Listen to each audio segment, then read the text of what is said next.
This is unreal. The weather, an uncontrollable force, giving us life and taking it away. As our planet heats up, the weather is getting more extreme. Guys, we've got cars floating again. More terrifying. Avalanche! And even more catastrophic. If you're the praying type, please just pray for us, because this is really scary. With incredible self-shot footage. I thought Titanic came into my head. From the front line of fear. The biggest challenge we have is going against Mother Nature. It's an extremely challenging environment. We witness firsthand. What I was feeling was burning from inside out. The wrath of Mother Nature. I was saying everything's going to be okay, even though in my head I knew that was a lie. I'm getting out of here. It's like your brain doesn't understand what you're seeing. From twisted tales of terror. I don't want to die in my store. Death was right around the corner. Earth-shattering natural disasters. It's an earthquake. You're dicing with danger. If you're in their way, you die. And stories of sheer destruction. Oh my God! It's all gone. It looks like World War II. We meet the people who've stared death in the face. We're not going to get out of this alive. And survived the full force of the world's deadliest weather. Really kicking our ass.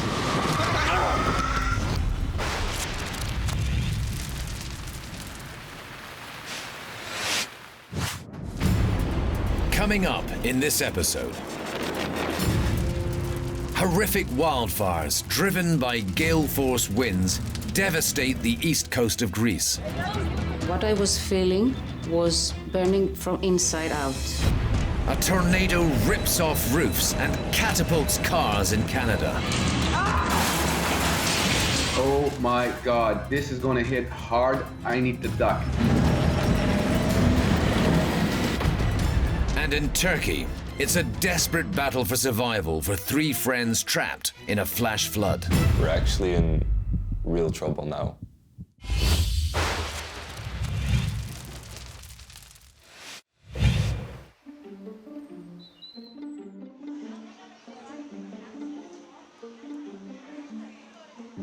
July 23rd, 2018. The Attica region of the eastern Greek peninsula is the setting for some of the most savage wildfires in living memory. Nikos Verikokidas was at his home near the popular resort town of Mati, 18 miles east of Athens, when the fires began. Είχε καλοκαίρι, ζέστη, είχε αέρα, γύρω στις 4 η ώρα άρχισα να μυρίζω καπνό. Αμέσως αντιλαμβάνομαι ότι κάπου υπάρχει φωτιά, πυρκαγιά. Wildfires have broken out in dry scrublands just 12 miles west of Mati. The strong winds are rapidly spreading the flames towards Nikos, so he heads straight to the nearest body of water, Mati Beach. Η κατάσταση είναι φιαλτική. Έφτασα και εγώ με το μηχανάκι εδώ πέρα και βλέπω την εικόνα εδώ στο λιμάνι να είναι περίπου συνοστισμένοι 300 άνθρωποι, μαζί όμως με τα αυτοκίνητά τους. Λέγονται αυτοκίνητα, σπίτια. Ένιωσα σε κάποια φάση μια σχετική ασφάλεια. Εδώ είσαστε ασφαλείς, μη φοβάστε. Και στη χειρότερη περίπτωση στο νερό μέσα. Ούτως ώστε εάν οι φλόγες φτάνανε και σε αυτό το χώρο να μπορέσουμε να μπούμε μέσα στο νερό και με αυτόν τον τρόπο να έχουμε ελπίδες να σωθούμε. Kali Anagostou and her 6-year-old son are napping at her in-laws' house when flames suddenly engulf their home. I remember waking up because of the smell, the smoke. The wind was extreme. The only thing that we could think of is to start running towards the sea. Mati resident Kostas Gikas is at work when the fire creeps towards his house. My wife, she called me and she told me he see the smoke. So I ran in, I take the car and I come home. All this time my friend Yusuf, and I say I come in because it's big traffic this time. Yusuf is at Costas's house, trying to defend it from the fire. Emocionet në kohë që u përfshi çatia nga flakët, çatia u nes, varanta jashtë u ndes. When I come home, the police take out my wife and my children. So I say, okay, go to the beach and I see you there. Yusuf is here, but we can do nothing. The fire is next to my house. I have the idea, how can I save the house? Stupid idea, because you can save the house when the fires come like this. I go the first floor, down, but I don't take the correct key. Unë për momentin nuk e shikova duke dalë jashtë. Për momentin, se ta kisha po, zor se e kisha lanë për dalë. Doli jashta, në momentin që doli jashta Kosta, ju mbyll dera. Whilst Costas is trapped outside with the flames,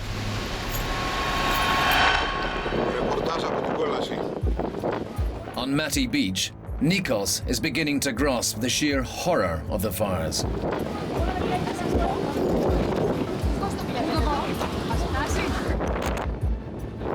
Εκεί συνάντησα και είδα για πρώτη φορά και τους πρώτους εγκαυματίες, ανθρώπους με εγκαύματα. Μια γυναίκα σε μια γωνιά με το παιδί. That woman is Callie with her 6-year-old son. Both are in desperate need of medical treatment.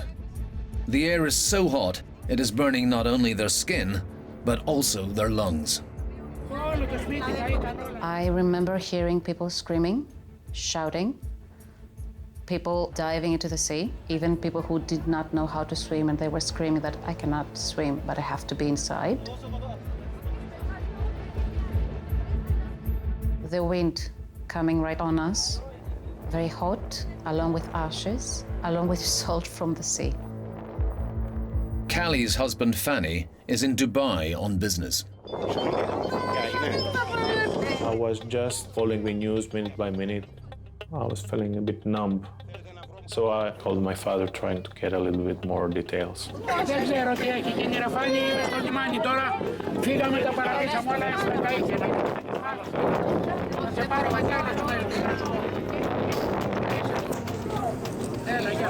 I could hear my son shouting, crying. Local resident Nikos is trying to help Callie and her son, unaware of the horrifying extent of their injuries. Θέλετε να βρούμε καμιά λυφή, να βρούμε να βάλετε κάτι. Όταν το είδα στην αρχή, δεν μου φάνηκε ότι ήταν τόσο έντονο. Ήταν πολύ πιο ύπουλα. After we went to the port, and for a couple of hours, I could feel that I wasn't well.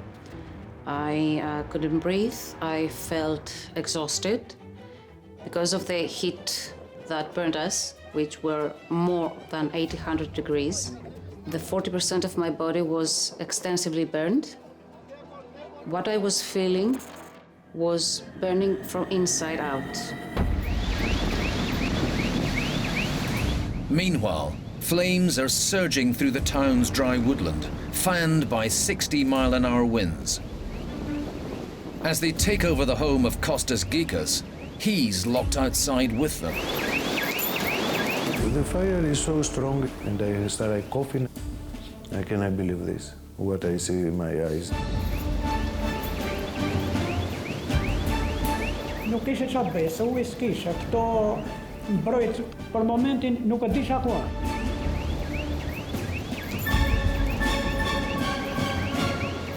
I can't believe what you see because the fire is so strong, you don't know what you do.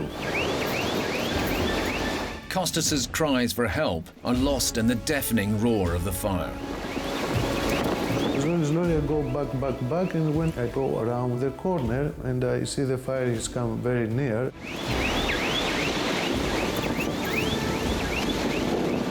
and I say, now what the hell can I do? A fire is coming for one way, fire is coming for the other way, and I'm the center. Kostas is surrounded, with nothing between him and the raging flames. Imagine when it's come next to you, you can do nothing. I want to see my children, my family again. I say, oh, God help me. We have the water for the cat there, so I throw the water on myself. So I go to the corner, I pray. I start feeling the fire in my back. You know, I'm sorry. I pray.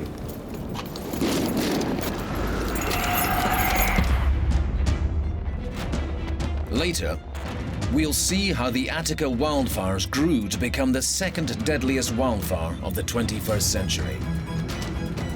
We were thinking that we were gonna die.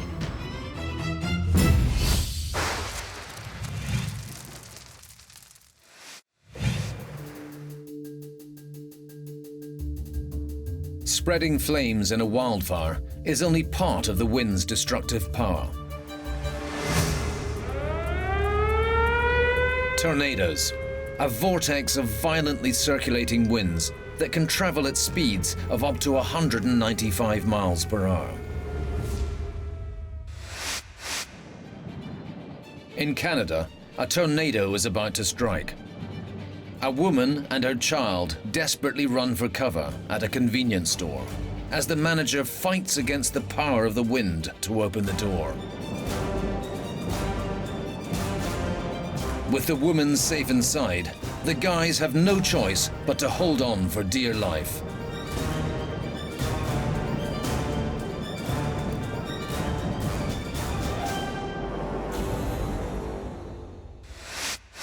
Oh my God.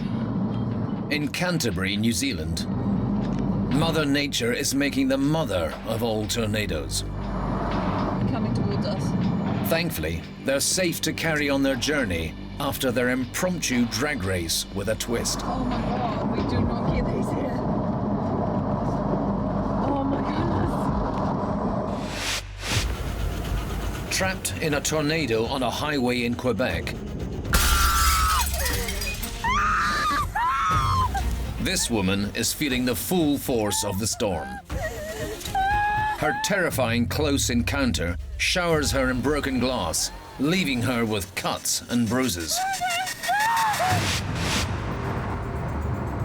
Tornadoes wreak havoc on everything in their path. In Gatineau, Canada, the 21st September 2018 began like any other day for car salesman Eric Parquet. We were washing cars outside. We got a tornado alert on our cell phones. So we just started to ignore it because 3 weeks before we got the same thing. Well, it was a test. So we didn't take it seriously. Around 5 o'clock, the wind started to pick up a little bit more, right? So we said to our team, okay, we need to move and get inside because I think it's going to rain. On the other side of Gatineau is Vincent Carl Lariche. I was living on the third floor of my building. Just listening to the latest news with this emergency alert about the tornado. So I was quite surprised because I was not expecting a tornado. If you have told me a snowstorm will hit Gatineau, I will have more believed you than that. And then the electricity just went out. So I thought maybe, a tree just fell on a line. But a few seconds afterward, there was those very strong noise coming from the outside. So I decided to have a peek out in my window. Outside, an EF3 tornado is traveling at 165 miles per hour. And it was going very, very fast. And if I were standing on my balcony at that moment, I would probably have been, killed or crushed by a debris flying. When we got back in the dealership, one of my colleagues said, hey, look at this, look at the wind. So I just put my head up and I saw, that's a lot of wind, right? Then I go, look at the roof. So when I saw the bits of roof coming off, I was thinking to myself, like, literally, this is not normal. Like in that fraction of a second, Not only little parts of the roof was coming off, the whole friggin' roof was coming off. And I said to myself, oh my God, this is gonna hit hard. I need to duck. I had cars actually moved and smashing, like clapping together. So that was like kind of a car accident. Of course, you don't realize the danger of what's happening because it's very, very fast. The noise I heard was, of course, very unusual noise.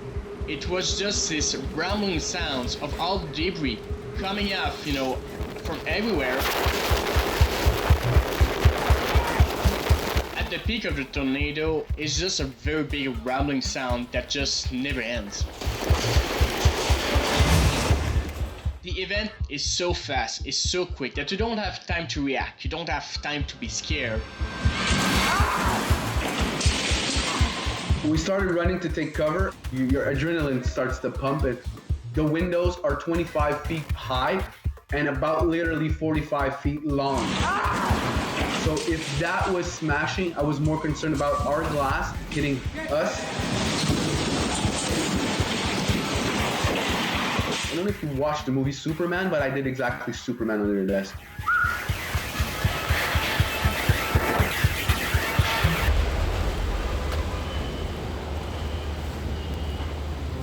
After the tornado passed through my neighborhood, there was a moment of silence. 30 seconds of pure silence, something that I never encountered before. You don't realize the sheer destruction power that it has on the ground. It's afterwards when it's been passing through and you saw the damage. And that's that point that I understood there was something very, very dangerous that passed through my neighborhood. There was no wind, like let's say no wind at all. It was just calm, calm, calm. It was weird. And then we just started to say, oh my God, we just got hit by a tornado.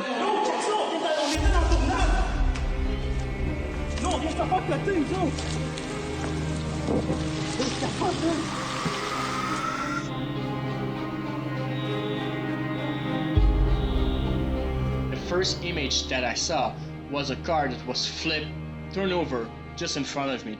And I saw countless windows that had been smashed, balconies that were crushed, trees that have been thrown apart by the tornado. My car windows were smashed, but I was very lucky because there were people that had lost everything. We lost a total of 45 cars, and I lost about $500,000 in inventory just on that day.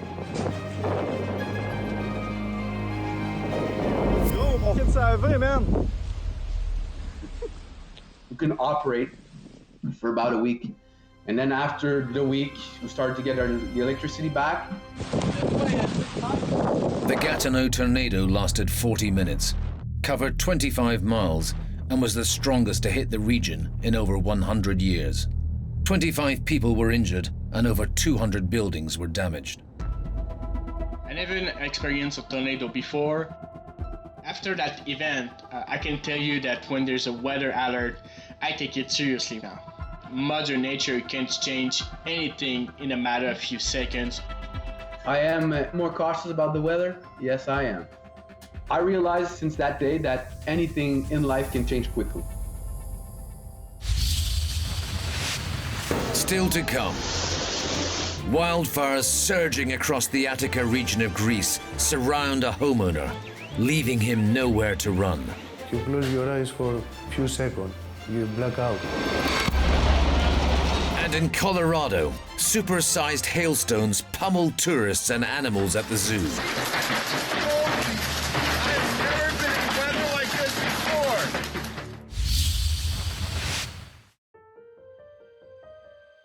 January 2015 in Antalya, Turkey. Friends David Mackey, Friso de Vries and Mariah de Groot set off for a one-day hike along the Lycian Way, a picturesque trail promising Mediterranean views and mountainous hinterland. So you arrived at noon. I mean, it was like sunny. You're walking around in just t-shirt, jeans. Because it was only meant to be a short hike, we didn't really bring that many provisions. We were just going very slow, just going into caves and sort of messing around a bit. I looked at the clock and I think it was like 3 in the afternoon.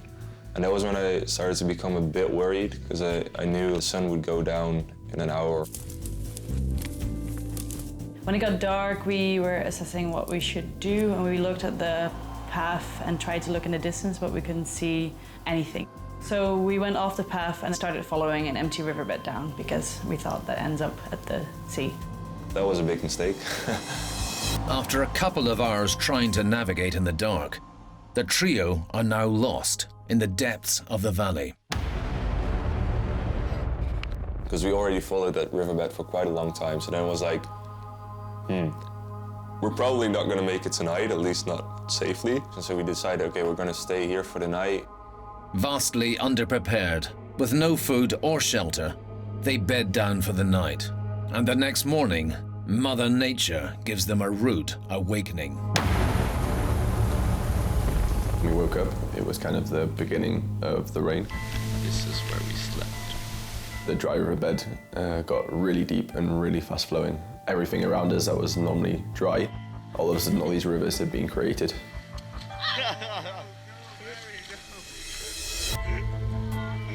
But then when the real trouble hit was that river ended up in a canyon. Oh, this is bad. That way is you'll die. There was a big drop, like a waterfall, and then we knew, like, okay, this is going to be impossible. No. It's like a complete vertical drop, and then at the bottom it's like this. All of a sudden you're like, oh, there's actually a possibility that it's not going to work. And yeah, that's just a scary thought. Can you try and call 911? Seriously, I mean, we're not going to get back. Mariah was feeling a bit more scared. Well, what do we do when they get here? Like, how do they know where we are? For me, it was more a case of trying to remain calm or get her to calm down a bit. Oh, Mary. Oh, maybe. How can it get even worse? We initially tried to get signal on our phones, but at that point, 2 of the phones were water damaged, so we only had 1 phone left. But we tried a few times, but we never managed to put a call through. Defeated by tough terrain and no phone signal, things go from bad to worse. It was an incredible amount of rain. Everything was becoming really slippery and a lot less easy to navigate. We decided, okay, let's try to find some shelter for the night. And we passed this cave, but it was just like 2 boulders. It was just continuous pouring, just hitting the stone over our heads. And then outside it would be just hell.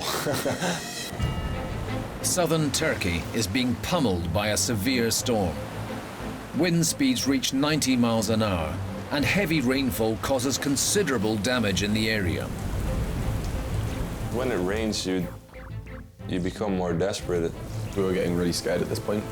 The whole river that we had followed was flooded, like there was just water everywhere.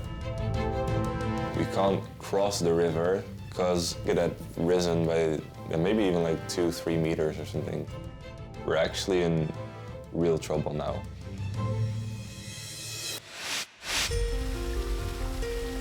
Being stranded by rapidly rising water can cause fatal consequences. In Hyderabad, southern India, a flash flood has trapped a man in his car. The narrow road is causing the water level to rise quickly.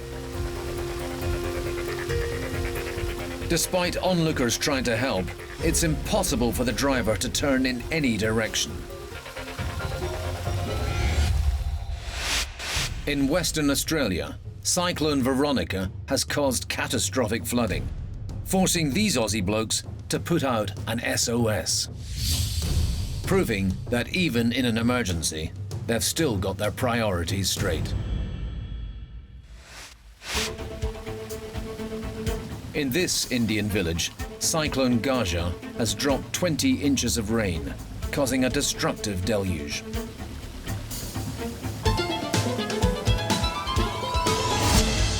A man is trapped underneath the bridge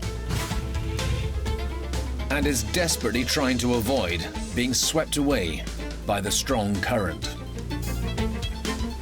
Luckily for him, the villagers above throw him a lifeline as he's hoisted up to safety.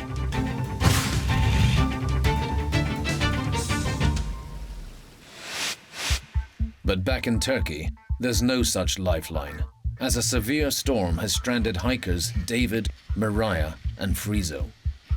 So we actually spent 3 nights in that cave. I was scared that one of us would get hypothermia. Today, we're making our way back up the mountain, and tomorrow we will be back home. On day 5, the storm passes, but extreme hunger sets in. So we had a tube of toothpaste that we rationed every day, and any small insects we could find, like ants and spiders. In a last-ditch attempt for survival, they scrambled to higher ground to call for help. So we kind of warmed up my battery and put it back in my phone, and it had 1% power or 2% power. Well, we called the Turkish emergency services. When we finally got someone on the phone that could speak English, they responded with, have you tried the main road or asked some people? And then we were just like yelling, like, no, we've been walking around for 5 days in the wilderness, like we aren't on the track anymore, there are no people. I was already trying to explain the severity of our situation, and then my phone died. 16 hours after making the initial call, no signs of anybody actually coming. I really thought that we were gonna die there. A day after their SOS call, there's a glimmer of hope. That was when a helicopter just passed right over us. But it didn't see us. We thought, if they haven't seen us now, when will they? On the morning of the 8th day, I was incredibly weak. I was really struggling to stand up. I was seeing a lot of black spots and tunnel vision, hallucinating. I was really worried that I would have lasted another 24 hours.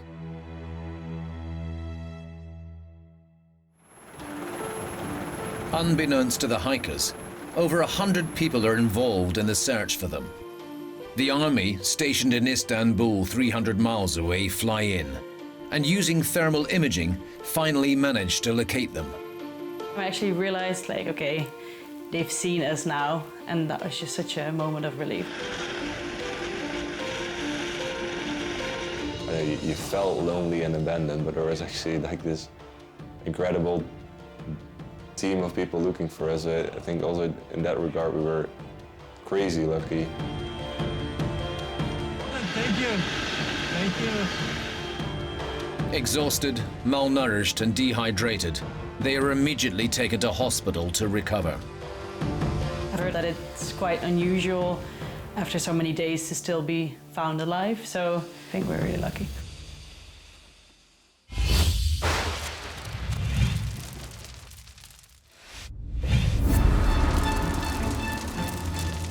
July 23rd, 2018. Wildfires are raging through the eastern Greek peninsula. On Mati Beach, Callie and her family are trapped between the raging fires and the sea. They are slowly suffocating and don't know when or if help will arrive. The only thing that I kept thinking of was taking my son out of it, because he was shouting at me, I need a hug, are we gonna be saved, are we gonna be okay? The only thing that I kept saying to my son, we're gonna have to wait and pretend to him also that we are okay. We didn't understand what was happening. We were thinking that we were gonna die.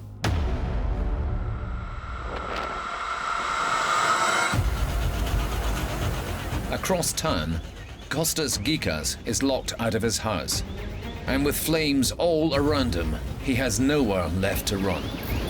Everything is happening so fast.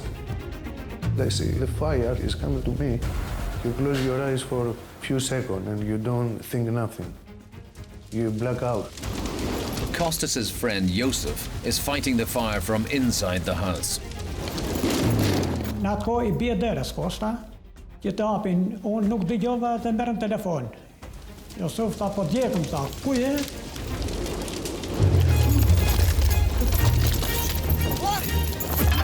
I started feeling the fire to my body, and the wind changed, and I don't feel any more heat.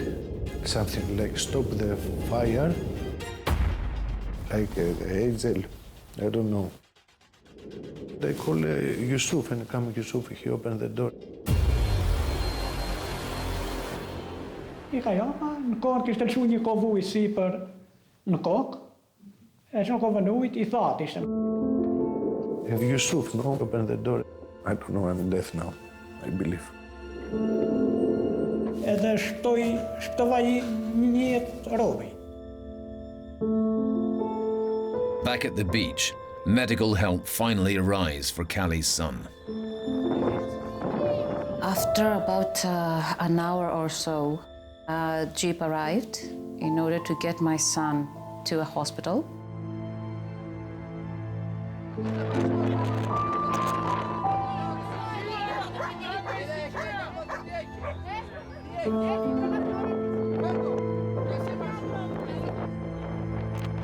Being separated from my son was probably one of the worst times.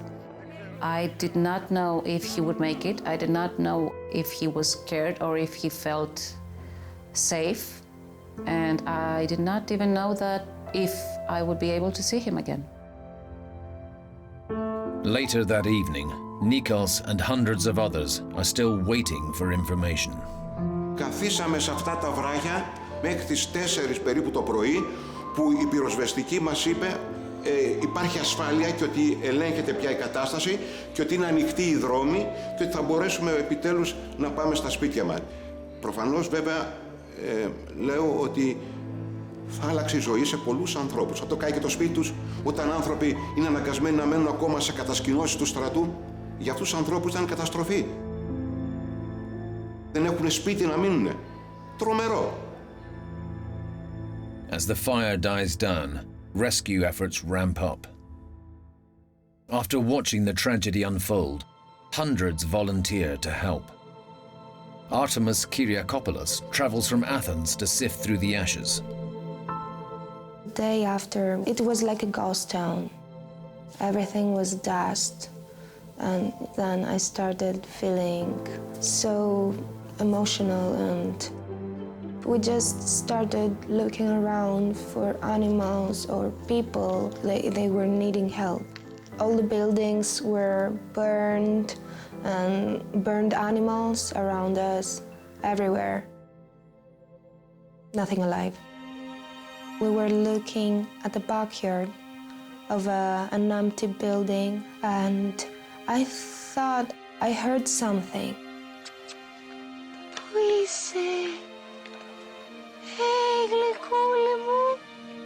He was injured and burned all over his body. So that's why I called him Lokmakis. It's the Greek translate of marshmallow. We put some food and water, and I started gaining his trust. He started smelling me, and he started wagging his tail, but I could see the pain, that he was in intense pain, because his body was burned and his paws. For Callie's husband Fanny, it was a long journey back. I was lucky to find the first flight out of Dubai. The trip back was, for me, something like autopilot, actually. His family are safe, but they face a long road to recovery. I still have surgeries to do, and I have a lot of scars and burns right now on my body that unfortunately remind me of what has happened. And for my son, the only way that we are gonna see everything go away is as he grows, so it's a long process. The emotions when you see the people that you love that burn, it's overwhelming, actually. They were just a couple of minutes away of getting suffocated in the street. The fire destroyed many houses here. Some houses destroyed completely, 100%. The Red Cross help us, give money, we fix the house. People come from Australia, from America, from Austria, from Germany, from Cyprus, and help me fix the house. You believe this? If I don't have these people, I don't know what I do. Disasters like this always bring people closer. They make us all humans. Lukumagis recover after almost 1 week.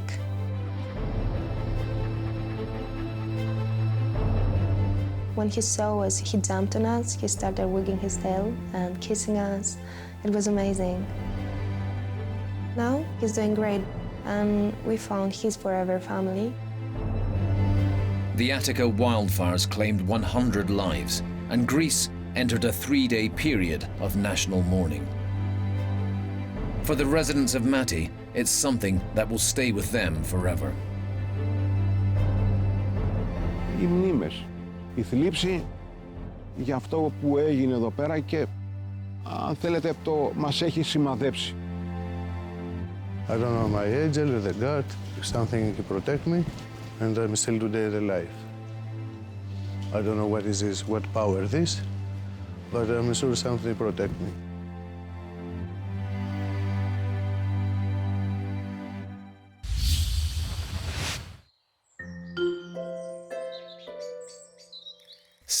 August 2018. We are here at the Cheyenne Mountain Zoo. That is Cheyenne Mountain.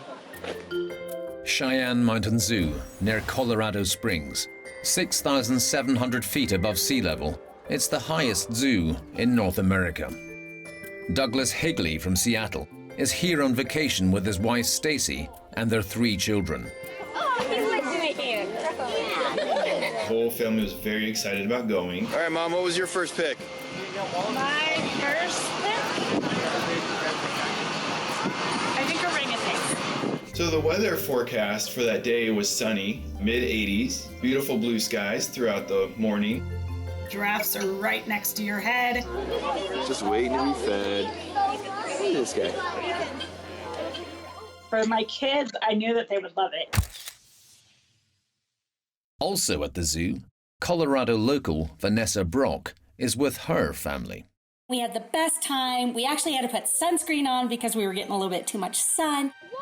But all good things must come to an end. We did notice some clouds off in the distance. We got the weather alarm on our phones. They just released a severe thunderstorm watch in effect until 9 p.m. for our entire area. See, it's blue sky and sunny that direction. And then you have your darkness. And thunder. And we kind of chuckled because we thought those clouds aren't coming near us. Vanessa and her family are about to head home when the weather warning comes through.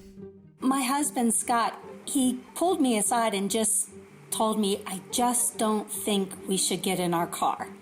And he didn't say why. He just said, you know, I think we should wait this one out. And I listened to him, so we decided to stay. I heard one of the staff members say, get everybody inside, get everybody inside. And I looked at him and I thought, what's going on? It's a little bit of rain, a little bit of thunder. That's not that bad. And then about a minute after that, it started hailing. All right, so we are here in the Cheyenne Mountain Zoo. There is thunder, lightning, and golf ball size hail. I've never been in weather like this before. The hail that was coming down was the biggest hail I've ever seen. It was so immense and golf ball to softball size. It was incredibly loud. You couldn't really hear each other talking to each other. People were shouting over each other. And it was coming down so hard that the tree branches were breaking like twigs. And people had to duck for cover. So it was pretty powerful.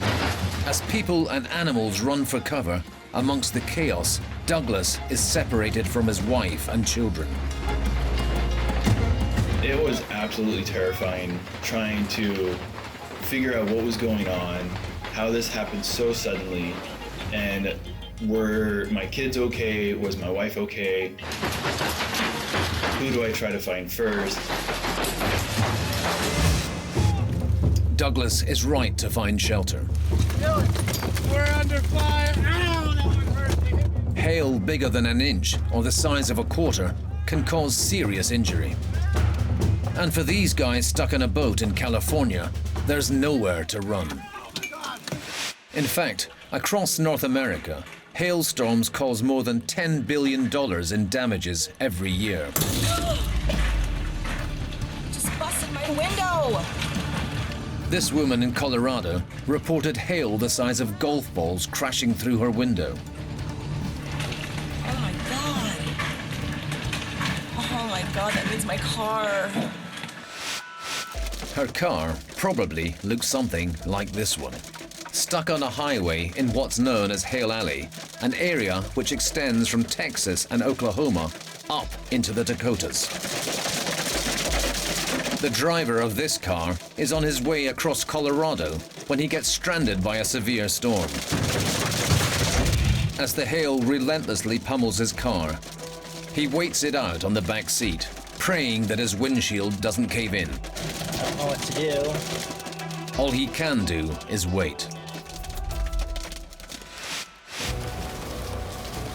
Violent hail has stopped play at this golf course in Colorado.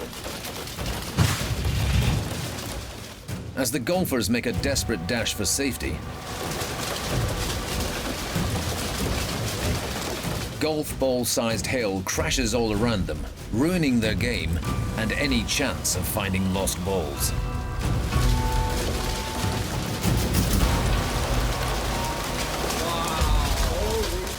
So when hail hits, be prepared to run.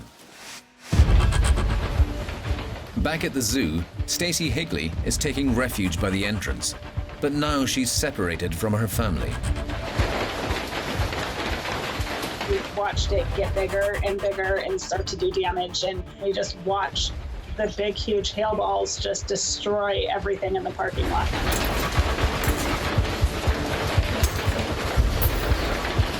Just lots of shattering glass.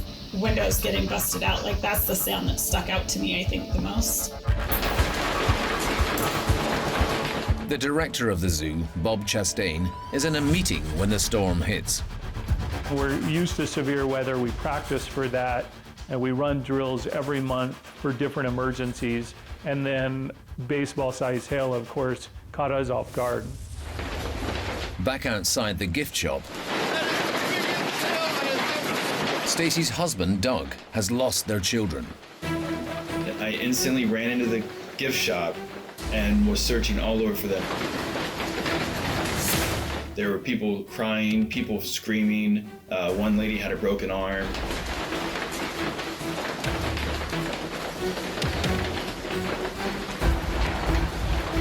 I finally found my kid standing, watching people outside getting pelted by the hail. All right, I have found Cheyenne, Caleb, and Emmett, but I have not found Stacy. It was very scary to know that she could be just down there, getting hurt just as bad as some of the other folks in the zoo.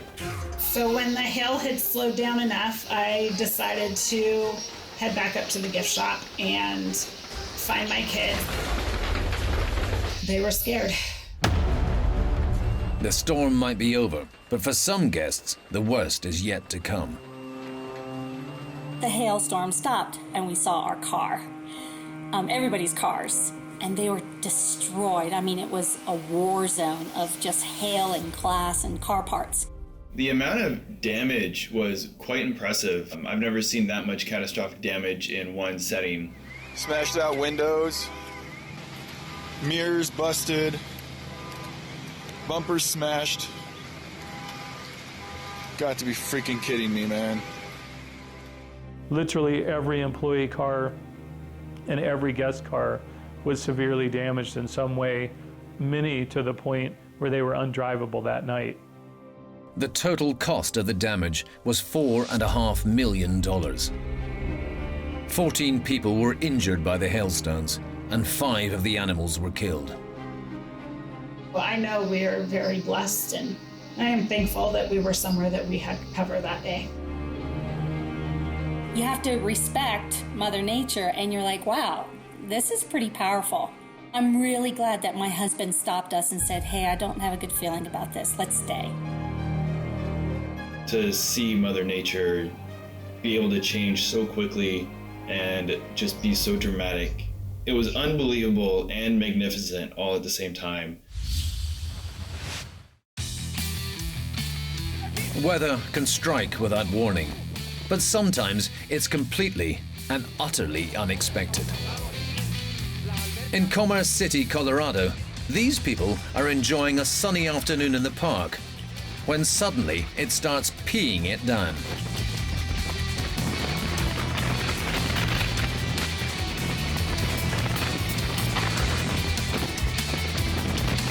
Next up is the canopy, leaving the poor park goers with no shelter and no relief, literally.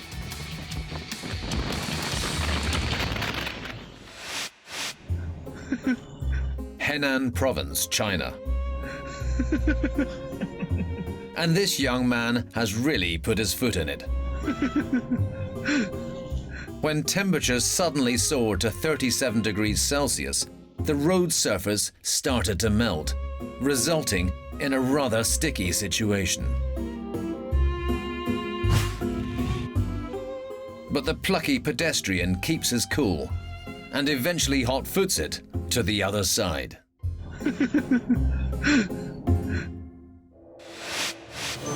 In Finland, one young man is about to take the plunge, but instead sprints across a 4-inch thick layer of ice. And with no way of knowing if it will break, this should not be attempted. In Malta, it's raining cats and dogs, and fish. So this is what you're seeing in front of me right now. One of the fish farms must have broke open, and there's hundreds and hundreds of fish being washed ashore. And these people are here picking up the fish from the middle of the street. Look at this. Unexpected gale force winds and torrential rain cause a sudden surge in the river, leaving the fish high and dry. In this episode, we've seen how man is no match for Mother Nature. We've seen her brutal force bully us into submission. We've seen her tear down, whip up, and laugh in our faces. And next time, there will be more, because deadly weather stops for no one.